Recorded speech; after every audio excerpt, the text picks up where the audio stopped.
کا ساتھ دے رہے ہیں۔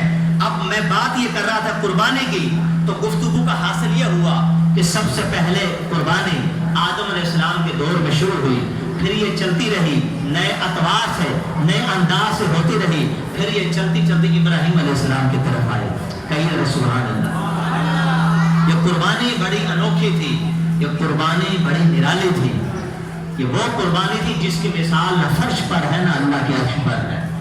یہ وہ قربانی تھی، اللہ نے خواب میں آ کے ابراہیم علیہ السلام کو ارشاد فرمایا کہ لوگ میری بارگاہ میں چیزیں قربان کرتے ہیں، جانور قربان کرتے ہیں، تو میری بارگاہ میں اپنے بیٹے کو قربان کر۔ اس کا تحقیقی واقعہ میں اگلے جمعے پھر بیان کروں گا کہ ابراہیم علیہ السلام کس طرح چلے، کہاں سے چلے، رستے میں کیا کیا ہوا، کس طرح اپنے شہزادے کو آپ نے ذبح کیا، اور چونکہ چھری تو نہ پھری، جبریل علیہ السلام دمبا لے کر جنت سے آئے اور وہ ذبح ہو گیا۔ یہ پورا واقعہ انشاءاللہ اگلے جمعے میں ذکر کروں گا کیونکہ یہ بڑا لمبا واقعہ ہے۔ ان مختصر یہ کہ چونکہ اللہ نے ابراہیم علیہ السلام کو اپنا خلیل بنایا ہے، اپنا دوست بنایا ہے، اور اللہ تعالیٰ کی قدرت کا قانون یہ ہے کہ جب وہ اپنا کسی کو دوست بناتا ہے تو پھر اس کو آزماتا ہے۔ ابراہیم علیہ السلام کو بھی اللہ پاک نے آزمایا ہے۔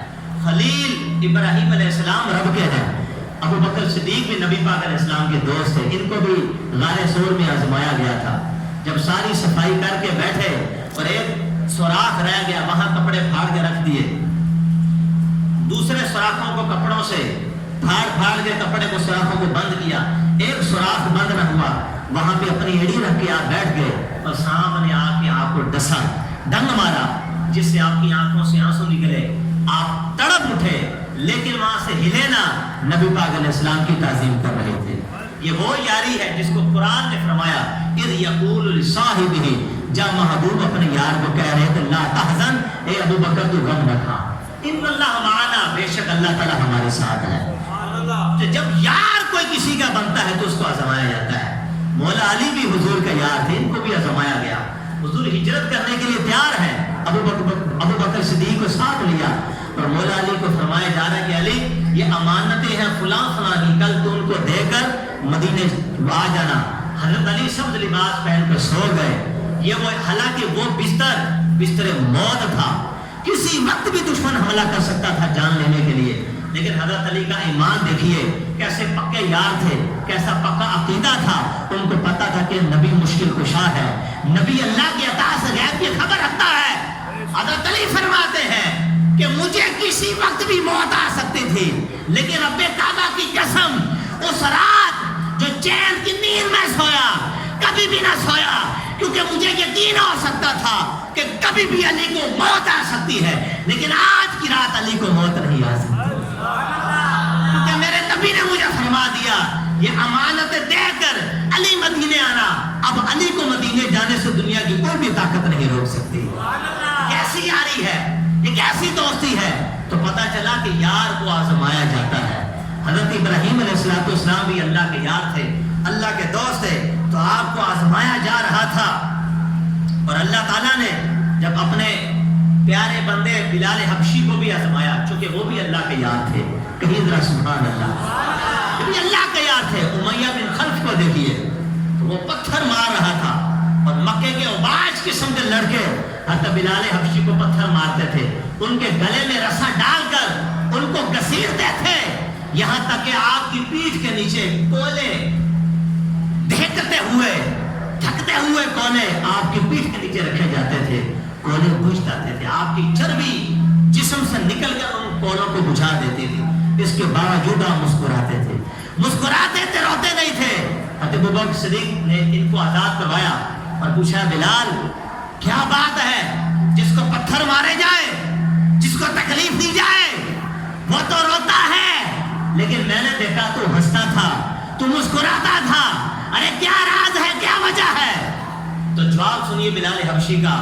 انہوں نے کہا اے ابوبکر صدیق، میں نے دیکھا جب مکے کے بازار میں لوگ مٹی کے برتن خریدتے ہیں تو برتن کو برتن کے ساتھ ملاتے ہیں، بجاتے ہیں اور بجا کر دیکھتے ہیں کہ برتن کچا ہے یا پکا ہے۔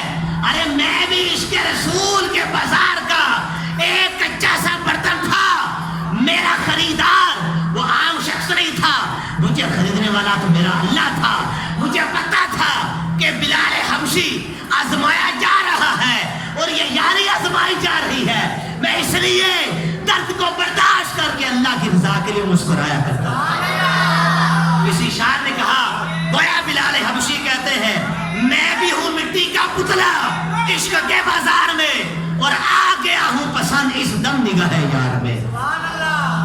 یہ بلال حبشی رضی اللہ تعالیٰ عنہ۔ تو پتہ چلا جب یار رب کس کو بنا لے، جب دوست بنا لے تو پھر اس کو آزمایا کرتا ہے۔ اب جب ابراہیم علیہ السلام کو بھی آزمایا، مینا کے بازار میں ابراہیم علیہ السلام شہزادے کو لے کے جا رہے ہیں، ہاتھ میں چھری ہے، ہاتھ میں رسی ہے، بیٹے کی آنکھوں میں پٹی ہے، لٹا دیا۔ جب رب نے دیکھا نہ بیٹے کے ذبح ہونے کی نیت میں کوئی شک ہے، نہ باپ کے ذبح کرنے کی نیت میں کوئی شک ہے، فرمایا یا ابراہیم قد صدقت الرؤیا، اے ابراہیم تحقیق آج تو نے خواب کو سچا کر دکھایا ہے، آج خواب کو سچا کر دکھایا۔ فرمایا وترکنا علیہ فی الآخرین، ہم تیری یاد کو قیامت تک کے لیے باقی رکھیں گے، تیری یاد کو قیامت تک کے لیے باقی رکھیں گے۔ قربان جائیے، اسماعیل علیہ السلام کی قربانی اللہ نے قبول فرما لی۔ اس کا انشاءاللہ تحقیقی واقعہ ہم پچھلے جمعے آنے والے جمعے کو سماعت کریں گے۔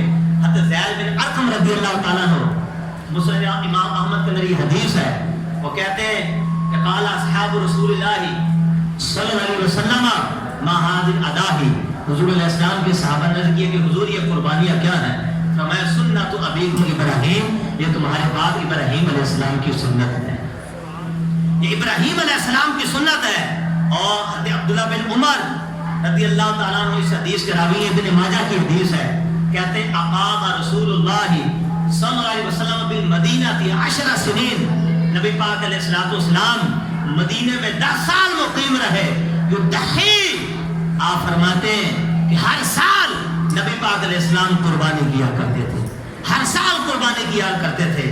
اور بعض لوگ یہ کہتے ہیں، وہ لوگ جو منکر حدیث ہیں، جو حدیث کا انکار کرتے ہیں، معاذ اللہ کہتے ہیں کہ یہ قربانی کوئی نہیں ہے بلکہ مینا میں قربانی واجب ہے، وہاں قربانی کی جائے۔ تو میں ایسے لوگوں سے پوچھتا ہوں، مجھے بتائیے نبی پاک علیہ السلام جو 10 سال مدینے میں مقیم رہے اور ہر سال حضور علیہ السلام قربانی کیا کرتے تھے، یہ مینا کی قربانی تو نہیں تھی، یہ تو عید الاضحیٰ کی قربانی تھی۔ وہاں کون سا مینا آ گیا؟ وہ تو شہر مدینہ تھا جہاں آقا علیہ السلام قربانی کیا کرتے تھے۔ تو آدم علیہ السلام کے زمانے سے قربانی شروع ہوئی، ابراہیم علیہ السلام نے اس کو جاری کیا، مصطفیٰ علیہ السلام نے اس کو آگے پھیلا کے پہنچا دیا۔ پتہ چلا یہ قربانی سنت ابراہیم بھی ہے اور سنت مصطفی بھی ہے، یہ دونوں نبی علیہ السلام کی قربانی ہے۔ اور یاد رکھیے جو صاحب نصاب ہو، یعنی 7.5 تولہ سونا، 52.5 تولہ چاندی کی رقم، یعنی 39 سے 40 ہزار، جس بندے کے پاس عید الاضحیٰ کے 3 دن میں آ جائے گا وہ صاحب نصاب ہے، اس پہ قربانی کرنا واجب ہو جائے گا۔ نبی پاک علیہ السلام نے ایسے کے بارے میں فرمایا من کان لہ ساعۃ، جس کو قربانی کرنے کی گنجائش ہو، فلم یضحی، پھر بھی قربانی نہ کرے، فرمایا فلا یقربن مصلانا، وہ ہرگز ہماری عید کا قریب نہ آئے۔